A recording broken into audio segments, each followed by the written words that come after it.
Olá, você está no canal Escatologia Fácil, eu sou Israel e você já sabe, nós temos um compromisso com a verdade aqui nesse canal.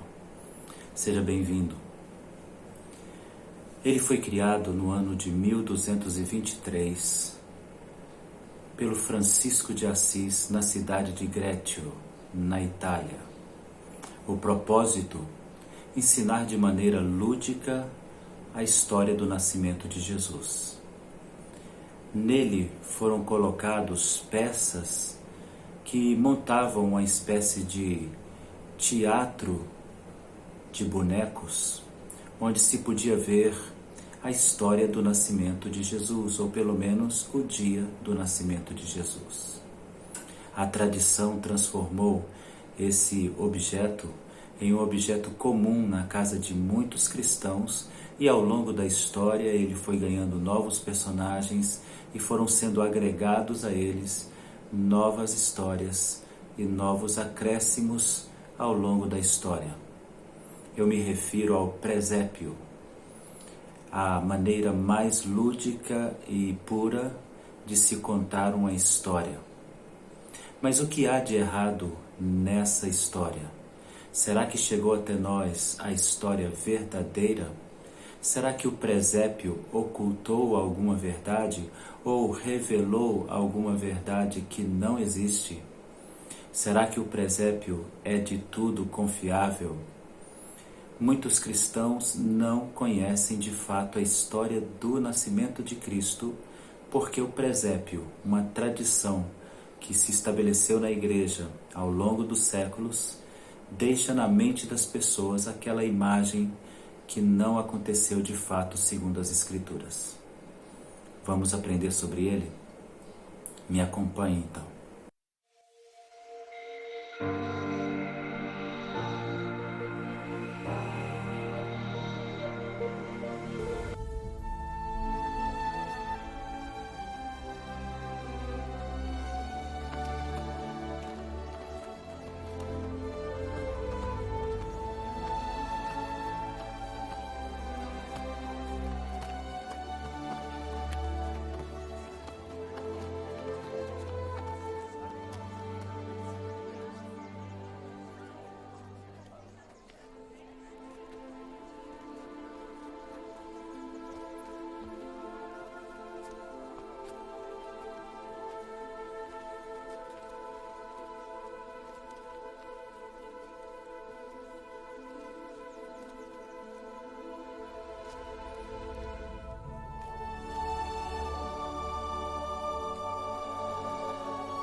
Alguns homens caminham em direção a uma cidade, pequena cidade.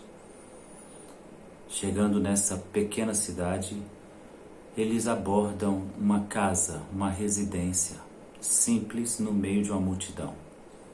Se ajoelham diante dessa multidão e dão presentes a essa criança que está no colo da mãe e tem aproximadamente 2 anos de idade. Essa é a história relatada em um filme sobre o nascimento de Jesus, sobre o momento em que os magos do Oriente se encontram com Jesus. Na primeira carta do apóstolo Paulo, no capítulo de número 4, no verso 6, ele adverte os irmãos de Corinto: aprendam de mim a não ir além daquilo que está escrito.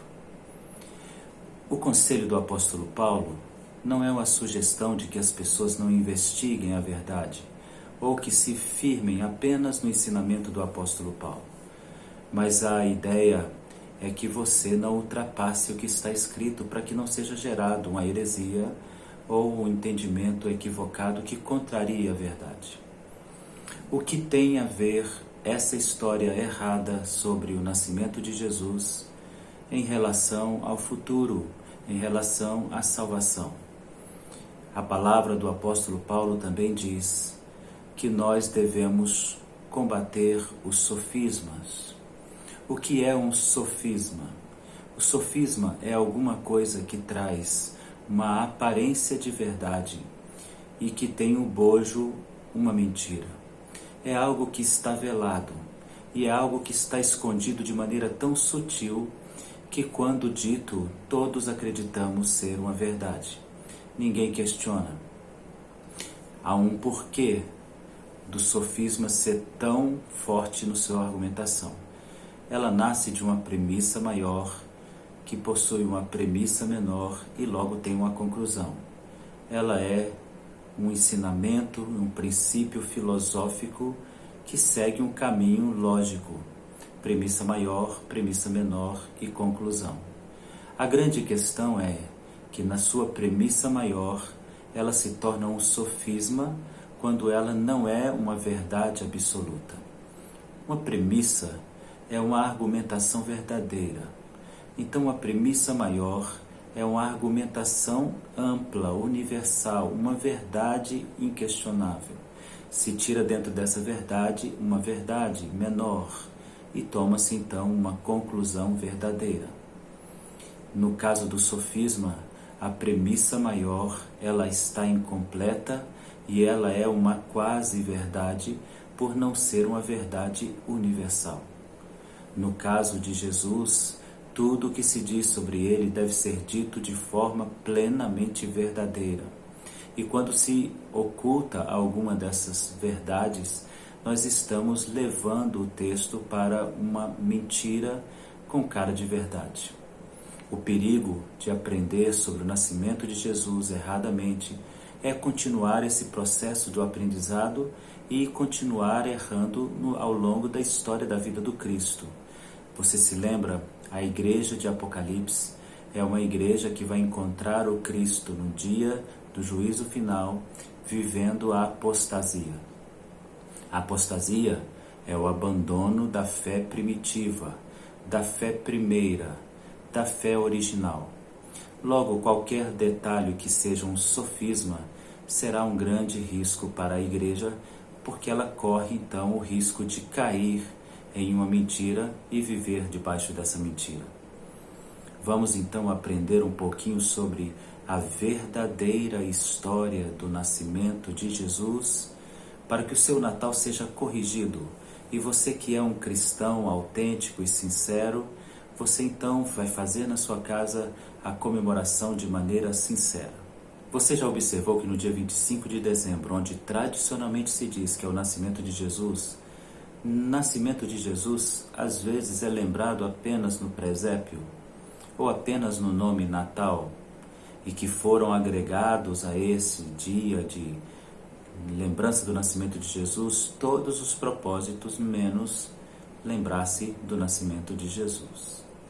As pessoas trocam presentes e acham que é fundamental a folga, o lazer, o divertimento e, em alguns casos, a própria embriaguez. Mas as pessoas não consideram o dia do nascimento de Jesus. Em poucas mesas cristãs se faz uma oração no dia do nascimento de Jesus. Em poucas igrejas cristãs se lê a história de Jesus para as crianças se lembrarem dela ou conhecerem como foi essa história. Ao longo de séculos fazendo isso, a igreja perdeu completamente a história do nascimento de Jesus. Você se recorda do filme que nós começamos a ver no início desse estudo? Nós vimos um filme e que parece ser exatamente a mentira, mas é a verdade. A Bíblia fala que Jesus nasceu em Belém, que significa cidade do pão, e que hoje em árabe significa cidade da carne. Jesus nasceu em uma região de pastores, por isso ele foi para um lugar chamado aprisco e possivelmente uma caverna cravada na rocha. E essa caverna estava vazia porque os pastores estavam no campo.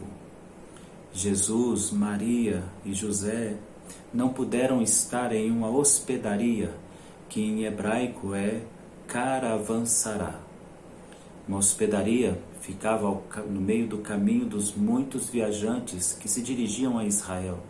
Eram grandes lugares, onde se podia guardar os animais, junto aos animais, os empregados, e em 2 outros lugares desse caravançará estavam os mais nobres ou os gerentes desses negócios dos mais ricos. Essa hospedaria estava certamente muito cheia, todas as hospedarias estavam muito cheias. Jesus, no ventre de Maria, dando sinais de que ele iria nascer, força José a descer para Belém. E ele então procura, no meio do campo dos pastores, um aprisco para recolher-se. Ali nasce Jesus. Essa história toda nós conhecemos. O que nós não conhecemos são os detalhes que estão por trás dela. E nessa história, então, os detalhes transformam a história em uma história bem desconhecida da maioria dos cristãos. Vamos agora ler alguns versos que falam sobre essa história.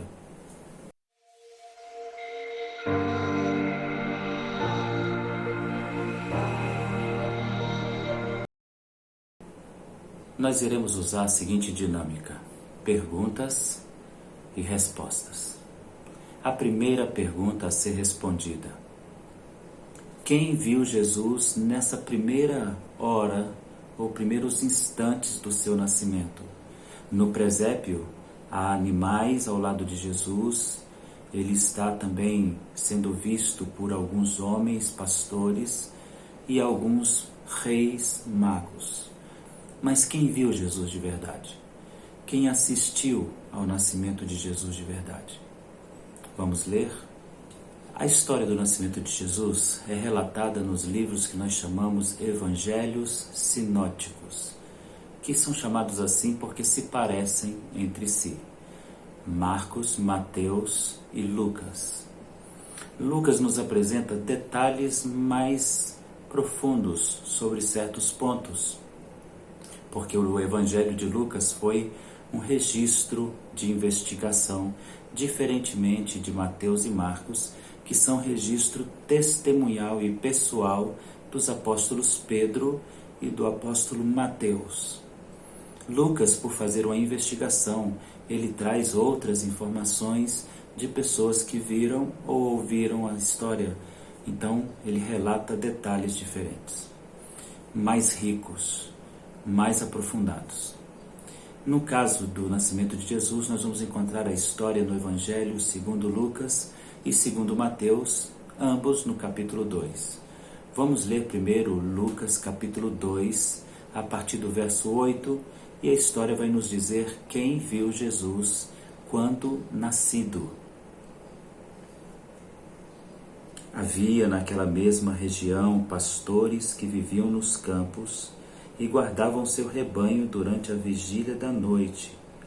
Um anjo do Senhor desceu aonde eles estavam, e a glória do Senhor brilhou ao redor deles, e ficaram tomados de grande temor. O anjo, porém, lhes disse: não temais, eis que vos trago boa nova de grande alegria, que será para todo o povo. É que hoje vos nasceu na cidade de Davi o Salvador, que é Cristo, o Senhor. E isso vos servirá de sinal: encontrareis uma criança envolta em faixas, deitada em uma manjedoura. O sinal dado por o anjo é que vocês vão encontrar uma criança em um aprisco, deitado e colocado sobre uma manjedoura, envolto em faixas. Vamos agora um pouco mais adiante no Evangelho segundo Lucas, capítulo 2, versículo 16. Foram apressadamente e acharam Maria e José e a criança deitada na manjedoura. E vendo-o, divulgaram o que tinha sido dito a respeito desse menino. Todos os que ouviram se admiravam das coisas referidas pelos pastores. Maria, porém, guardava todas estas palavras, meditando-as no coração.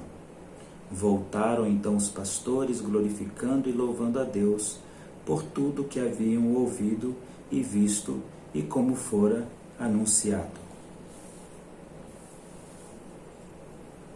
Você percebeu? Os pastores chegaram no momento do nascimento de Jesus. Agora, Lucas vai continuar o relato, assim como Mateus, e dizer que Jesus vai ser circuncidado. Segundo a cultura e tradição bíblica judaica, a circuncisão acontece ao 8º dia do nascimento da criança.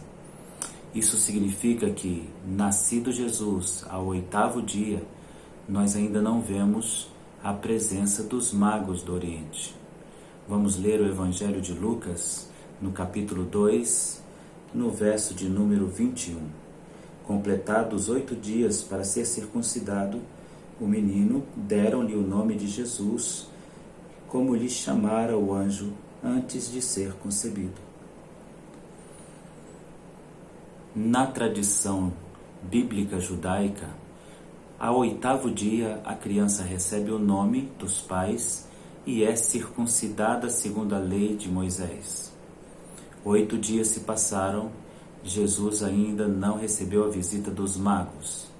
O relato continua no Evangelho segundo Lucas, capítulo 2, e agora nós temos 40 dias depois do nascimento de Jesus, que é o tempo da purificação da Maria pelo nascimento do menino Jesus. Vamos ler o relato então no verso de número 22. Passados os dias da purificação deles, segundo a lei de Moisés, levaram-no a Jerusalém para o apresentarem ao Senhor. A purificação deles. Jesus, por ser recém-nascido, precisava esperar um prazo de 40 dias, mas Maria também precisava esperar este mesmo prazo para se dirigir ao templo e oferecer um sacrifício pelo nascimento do filho e consagrar o filho a Deus. E até agora nós encontramos o mago, não é mesmo? Porque o mago não está nessa história até agora, gente. Os magos vão aparecer tempos depois. E agora o Evangelho segundo Mateus é que vai elucidar essa questão, que vai trazer o entendimento dessa questão. Mateus vai se deter na história em pontos diferentes do seu testemunho. Ele vai começar dizendo sobre o sentimento de Herodes, a informação de Herodes sobre o nascimento de Jesus, e depois ele vai pontuar a questão de que Jesus é encontrado pelos magos. Alguns detalhes devem ser entendidos para que nós não caiamos em erro ou equívoco. Vamos ler o Evangelho segundo Mateus, capítulo de número 2, no verso de número 1. Tendo Jesus nascido em Belém da Judéia, nos dias de Herodes, vieram uns magos do Oriente e perguntavam: onde está o recém-nascido Rei dos Judeus? Porque vimos a sua estrela no Oriente e viemos adorá-lo. Tendo ouvido isso, alarmou-se o rei Herodes e com ele toda Jerusalém. Então, convocando todos os principais sacerdotes e escribas do povo, indagava deles onde o Cristo deveria nascer. Em Belém da Judéia, responderam eles, porque assim está escrito por intermédio do profeta. Os magos viram a estrela por ocasião do nascimento de Jesus. Ou seja, o nascimento de Jesus fez que o céu anunciasse aos magos. E não a estrela anunciou o lugar do nascimento de Jesus. A estrela anunciou o lugar onde os magos encontrariam Jesus. Mas ela nasce no momento em que Jesus nasce. Nós vamos encontrar então agora em Mateus capítulo de número 2, no verso 11, o relato de onde encontraram Jesus e com qual idade encontraram Jesus. Acompanhem comigo. Entrando na casa, viram o menino com Maria, sua mãe. Prostrando-se, o adoraram.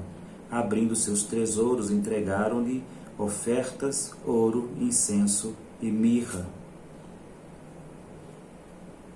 Por serem 3 os presentes, as pessoas consideram 3 reis magos. Por virem do Oriente, uma tradição da igreja cristã católica determina que eram reis. Mas a Bíblia nem diz que eram reis e nem que eram 3. Apenas diz que eram 3 os presentes. E foram dados a Jesus por uma razão muito simples, que está relatado no verso seguinte que vamos ler daqui a pouco. A fuga de Jesus de Herodes, irado, desejoso de matar o menino. Mas o que é interessante nessa história é o que vem mais à frente, porque sentindo-se enganado, Herodes envia soldados para matarem as crianças que tinham a possibilidade de tomar o seu trono. E ele vai fazer uma investigação, pela informação dada pelos magos, há quanto tempo havia nascido esta criança. O capítulo 2 do Evangelho de Mateus vai nos dizer qual é a idade que eles encontraram Jesus, a aproximada idade. Acompanhe comigo Mateus 2,16. Vendo-se iludido pelos magos, enfureceu-se Herodes grandemente e mandou matar todos os meninos de Belém, de todos os seus arredores, de 2 anos para baixo, conforme o tempo do qual com precisão informara dos magos. Herodes mandou matar todas as crianças de 2 anos para baixo, porque assim foi informado pelos magos. A idade aproximada do nascimento da estrela até aquele momento em que os magos chegam em Jerusalém é aproximadamente de 2 anos. O filme que nós acabamos de assistir é verdadeiro. É o relato verdadeiro. Jesus é encontrado pelos magos aos aproximadamente 2 anos de idade, em uma casa. Os presentes que são dados a Jesus são para que ele fuja, como diz a palavra de Deus no Evangelho de Mateus. Tomando ciência do engano, Herodes enfurecido manda matar as crianças, mas o anjo do Senhor aparece a José e avisa a José que ele deve fugir. A mesma coisa acontece com os magos. Você percebeu que a nossa história está errada? E se a nossa história está errada, ela compromete muitas coisas. O que compromete uma história errada da Bíblia?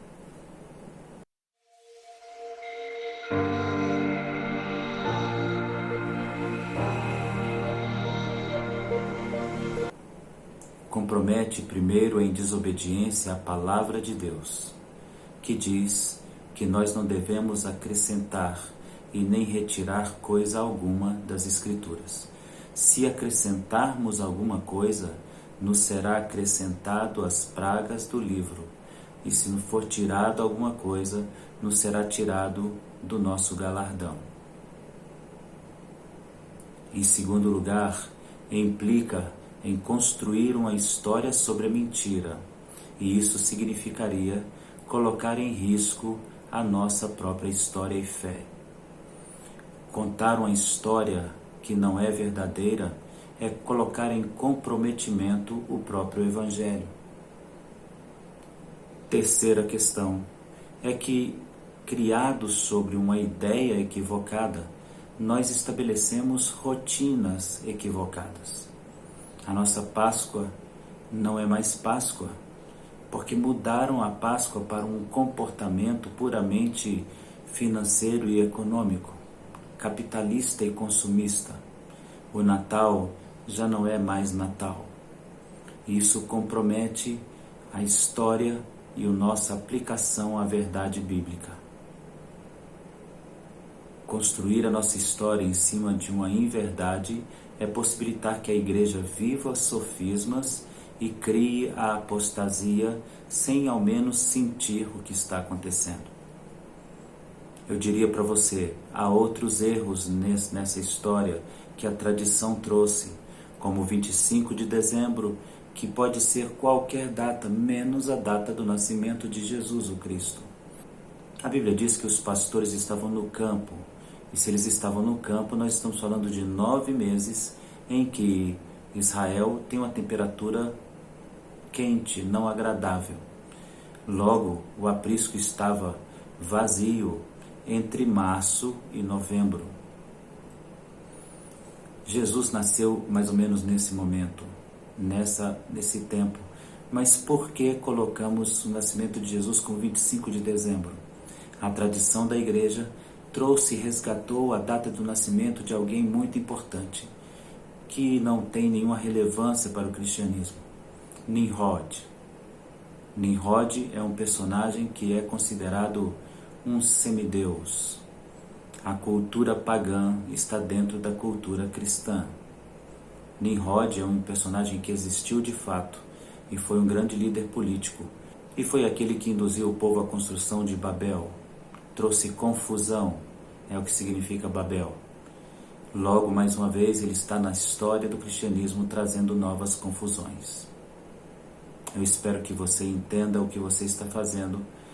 Conserte o Natal para que o seu filho cristão e a sua descendência aprendam a história correta do nascimento de Jesus. Que Deus abençoe sua vida. Obrigado por estar conosco.